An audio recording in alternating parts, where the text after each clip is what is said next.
Welcome back to SOS. I'm Staff Sergeant Badass. And today, I've got to put together a knife that I got from someone. And I will talk about that in a minute.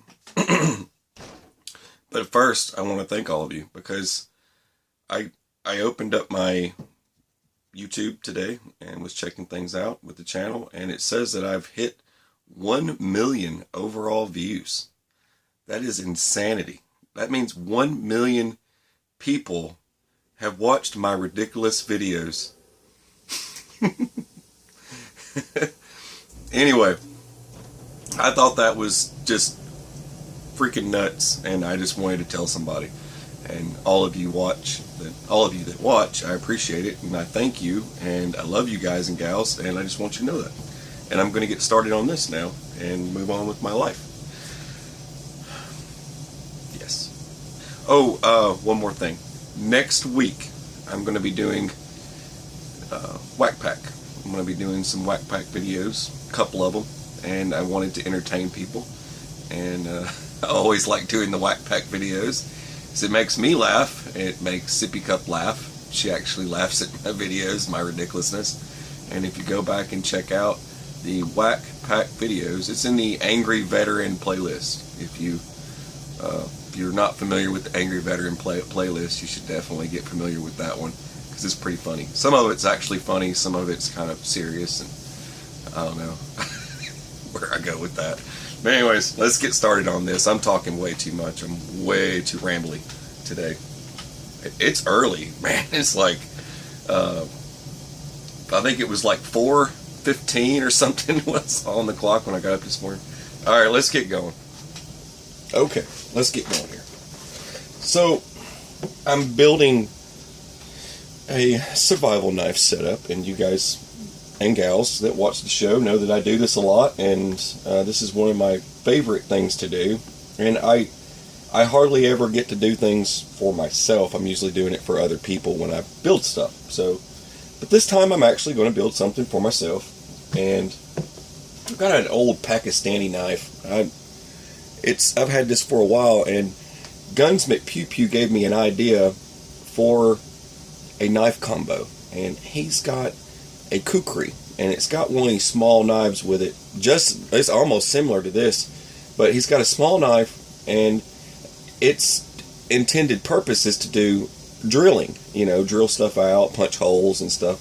And I thought that was really cool to incorporate this into this build, and I'm going to get into this box here. But I've got this knife here I want to put in the combo with the leather work that I'm doing.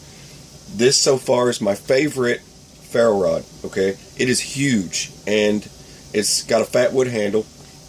You're never going to run, it doesn't take a lot of fat wood to get a fire started, but you're never going to run out of this. I mean, this is going to take you forever to run out. You'll always have fire, always. It'll take forever to run out of that.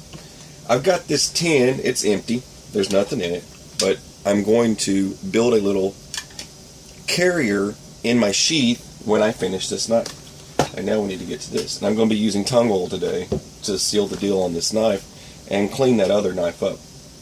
Now this is from Pathfinder Knife Shop. And you might not know about Pathfinder Knife or Pathfinder School, for example. Dave Cadbury, everybody knows that name, right? But anyway, he was in Dual Survival for 2 seasons in a row. And but anyways, if you're not familiar with that, it's another cool thing to check out is Dual Survival. Anyways, Pathfinder Knife Shop. This is not a review. This was sent to me. Okay, I tied this up. Anyways, let's see. Oh, look, it's a note in here from Dave.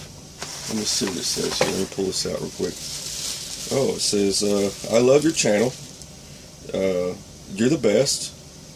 Dave Cadbury. XOXO. Let's have lunch. I'm just kidding. It's just a piece of paper. I'm not that cool. I have people messing. This is actually from Lester, my friend. He sent this to me. It was for the inch bag challenge, so that I could build myself a knife, a great knife for this kit, and I really, really appreciate it. This is amazing.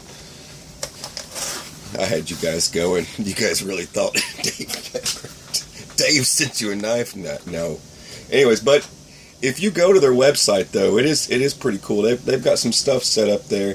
You basically pick what you want, sort of. I mean, it's got its own kind of thing. So you're not just, each one's going to be priced differently, and I'm not going to get into pricing and stuff. You're just going to have to go check that stuff and do your own research on that if you're interested in doing your own little build. But this came with a DVD that was sent to me, and I'm a redneck, so I don't really need to get into DVDs and stuff, right?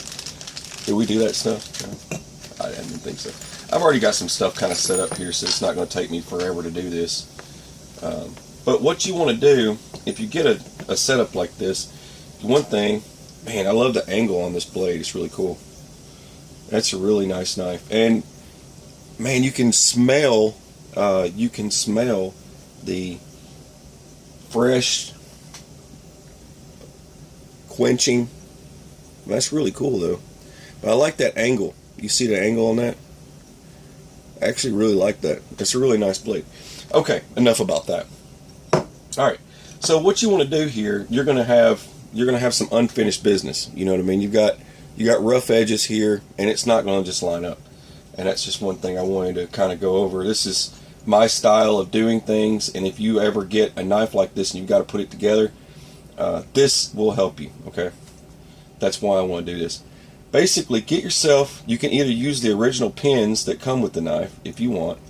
I'm sure they'll fit just fine. You can put them in just like that. And then you got your other pin right here. Just take your pins and line them up. Now these pins, you're going to have to cut them, and you're going to have to punch them down when you're, there you go, get that through there.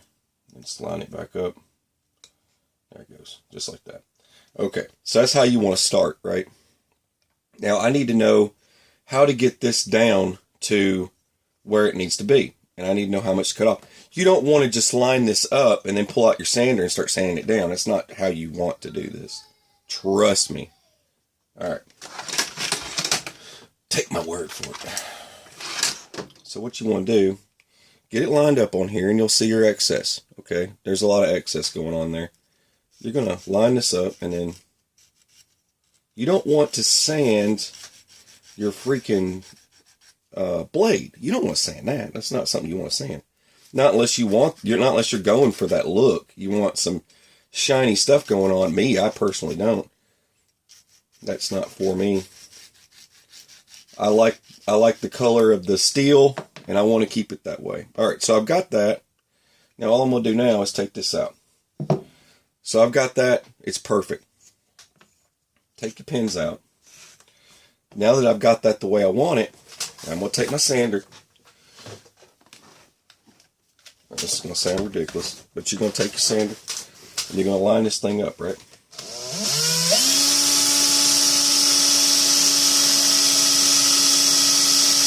And then you're just going to get it started.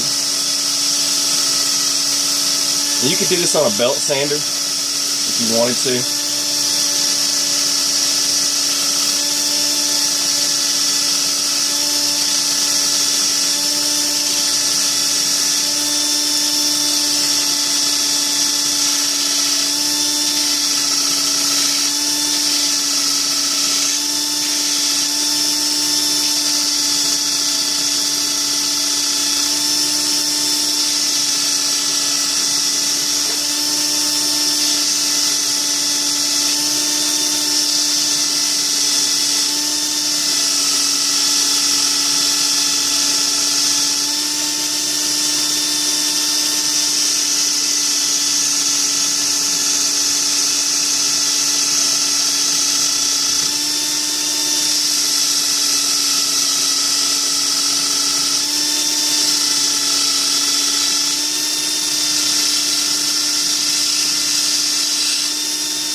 Now this end here is going to be the hard one. You're going to have to kind of fine tune. You don't want to go too far into it.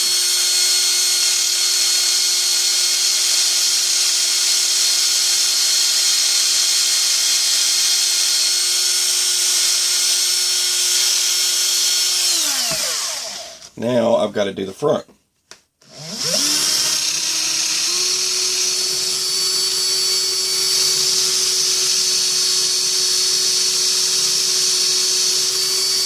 That should do the trick right there. But that looks really smooth. And you'll see, like I said, it turned out really smooth. All you need is just a little sander. Something like that. Now it's nice and smooth. I didn't go too far into it. Now I'm going to line that back up. So I'm going to get my blade over here. I'm just going to line that back up and just double check it. See if I've got what I need. So you just don't want to go too far, okay? Let's see. Line that up. Let's line my other pin up. Let's see how much more. In case I need to cut more, you want to make sure you got plenty of room there. Alright, so I've got to do a little bit more here, it looks like, and a little bit more there. Now, I can do all that while the two of these pieces are together. So I don't need to worry about that. I know I need to go a little bit further into it, so no problem. Since I'm going to be going a little bit further into it, I can do them both at the same time, right? Right. All right. Now what you're going to do is put the two together. This is just a temporary thing. You're going to marry them up, line it up, and then go to town.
Remember, this is the part that I told you to take your time on around the finger groove here. You want to make sure you take your time on that and not cut too far into it.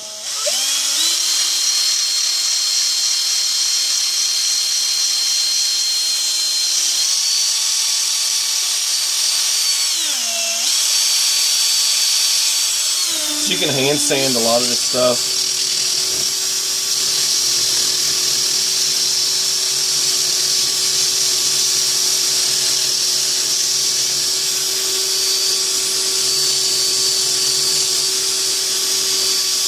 So I need to take off a little bit more.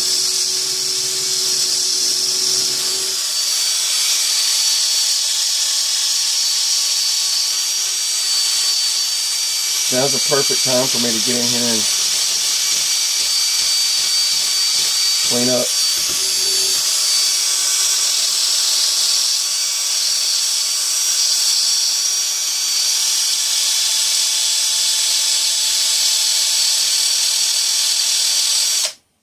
That should do the trick. Let's give it a look-see. Looks really good. There you go. I like that. Nice and neat. A little bit of sawdust in your eyes, no big deal, right? Alright, just gotta pull the pins out. There's one. Just that. There we go. Now, moment of truth. Let's see how bad off it is. It should line up great. I shouldn't need to do a lot of trimming on it. I don't want to do a whole lot of trimming on it. I want there to be a little bit of space there, and there is. So there's a little bit of space there. I don't need it to be super close. I could still do some trimming on it. Probably just a little bit more. Actually, let's do one more run. Do one more run on it. Get it nice and cleaned up. Alright, I'm going to pause it. I'm going to come right back. Okay, I think I nailed it. There you go. Now, that's without abusing your blade. Okay, that's why I did all that. And that's what you should do if you're putting one of these together. Now, the next thing that I'm going to have to do is drive the rivet. Okay, it's just going to hold a handle on. It doesn't have to be insanity. Okay, people are going to go way too far with stuff. But you want to leave a little bit of room to do your crush. Okay, because you're going to do a crush on this thing. You're going to leave a little bit of room there, and you can still utilize this hole. Okay, so you can make your own punch for this side if you wanted to. I'm sure I could use many things. I'm going to cut this down where I need it to be. So I'm going to push my rivets in where they need to be. Then I'm going to draw my line. If I've got a fine point Sharpie, which I do, I'm going to take a fine point Sharpie, and then I'm going to mark where I want to cut that down at. And then I'm going to do the same over here. Just like that. It's a little sloppy. I'm a little shaky on that. But that'll work. Now, I'm just going to take my saw, and I'm going to cut that down. Okay, I got them cut down. All I used was a hacksaw, and I held it in place with this without bending it, and I put a piece of tape on it. So I wouldn't mar it all up and get it bent. Now I just have to put it all back in place, and then later I can deburr it. Deburring is where you take off the excess material that's kind of hanging over. Let's see here. Boom. Just like that. Perfect. So I can get that deburred in just a sec. That's put together. Just like that. And you just kind of hang it off the end there. And now I can use my sander without hitting anything and just kind of deburr that while it's holding it in place.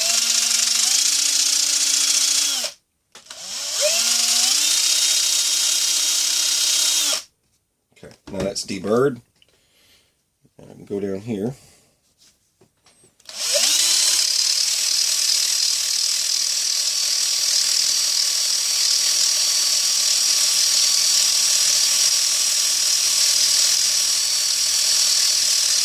Okay.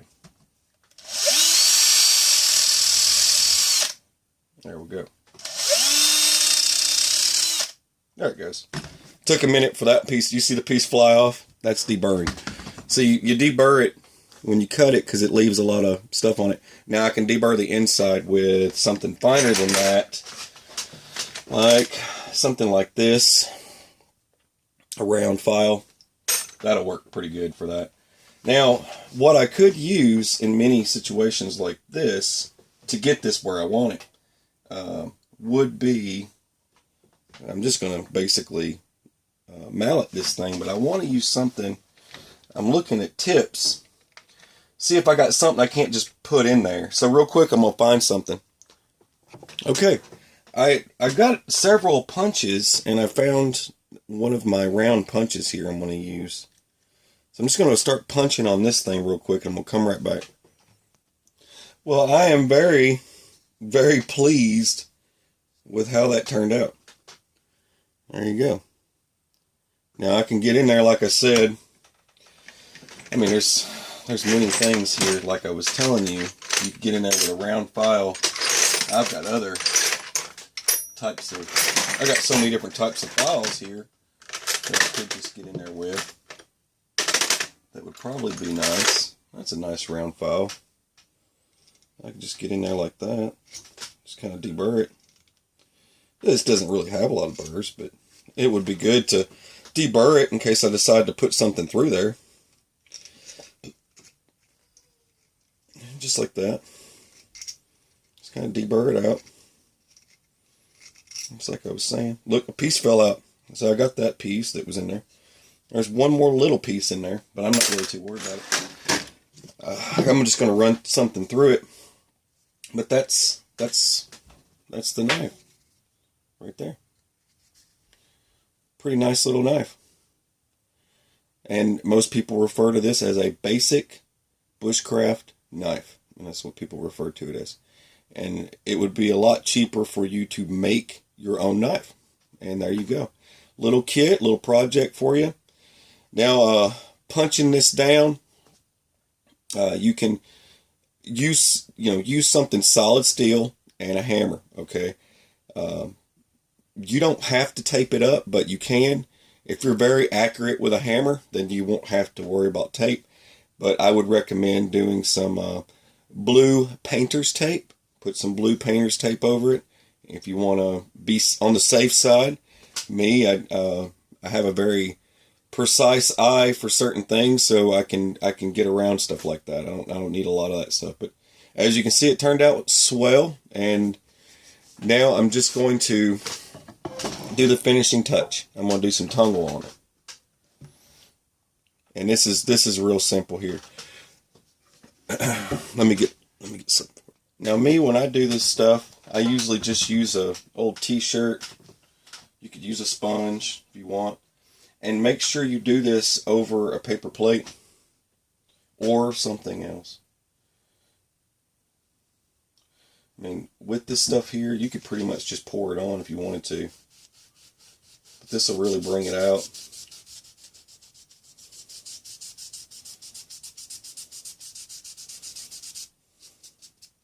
Like I said, you don't have to get too crazy with it, and it's going to start turning out to be a fine bushcraft knife.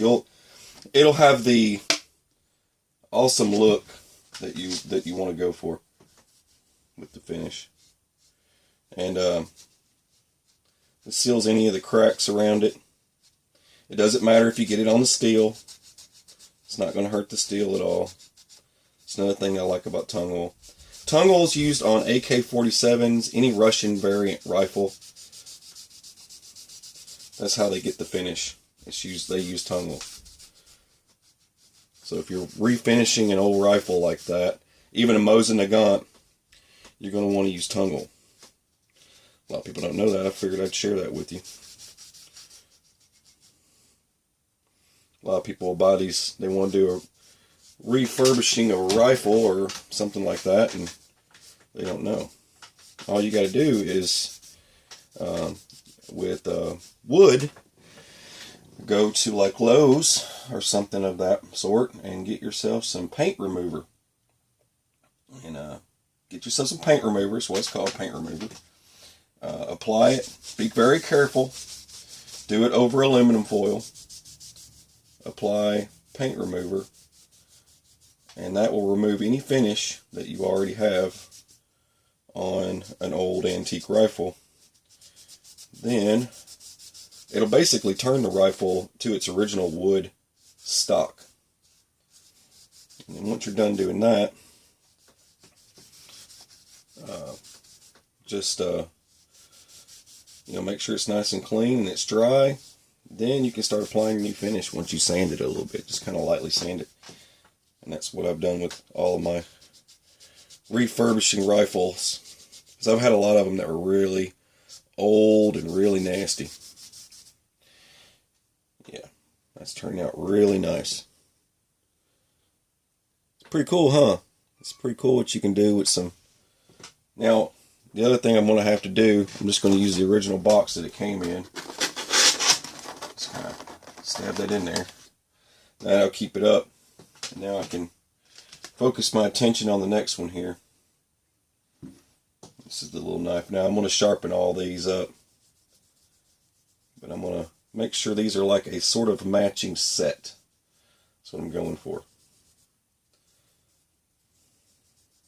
And they're going to be together in the same sheath.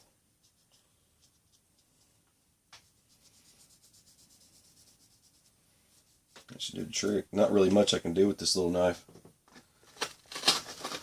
And you kind of see there, they're looking quite similar, and they'll match when they're together. That's pretty much that. And all I got to do is I can reapply this once it dries a little bit. The more you apply tongue oil, the shinier and polishier it gets, okay? I know I don't have great English, but because I'm a redneck, but it will get shinier, okay? and glossier the more you apply. So you can judge how much. Me personally, I like that method of applying the tung oil because I don't want it super high gloss right off the bat. It gives me a gauge where I can be like, hey, you know what? I like the way it looks like that. I don't want to go any further. But you can apply this to anything, and it'll work on anything. Any wood, it doesn't matter what it is. If you're doing an old coffee table, like I said, strip it down with paint thinner and then use some tung oil. But there's another lesson for you. Tung oil is the way to go. And you'll find that at Lowe's too. It's $10 for this one, I think. Okay, that's all I got for you. And this was just me putting together a knife that was in a knife kit, and I think it turned out swell. It's exactly the way I want it, and it'll go great with all the other bushcraft items that I've put together over this past year. And when I get to, I'm going to do just a little nature hike, and take some of my stuff out with me, and go set up some traps and stuff, and show you guys some more cool tricks. It'd be cool to take this knife along on that little trip too. Lots of videos to come. It's just amazing. It's amazing how far I've gone with this stuff. But I really appreciate all of you. I want you to know that. I thank you. Thank you for watching SOS. I am Stas Hermbaras. Have a beautiful, fabulous rainbow, pony, unicorn, whatever, star bright. Okay, He-Man. Have an incredible He-Man day. I don't know what you want to do. Go have some coffee or something and take it easy.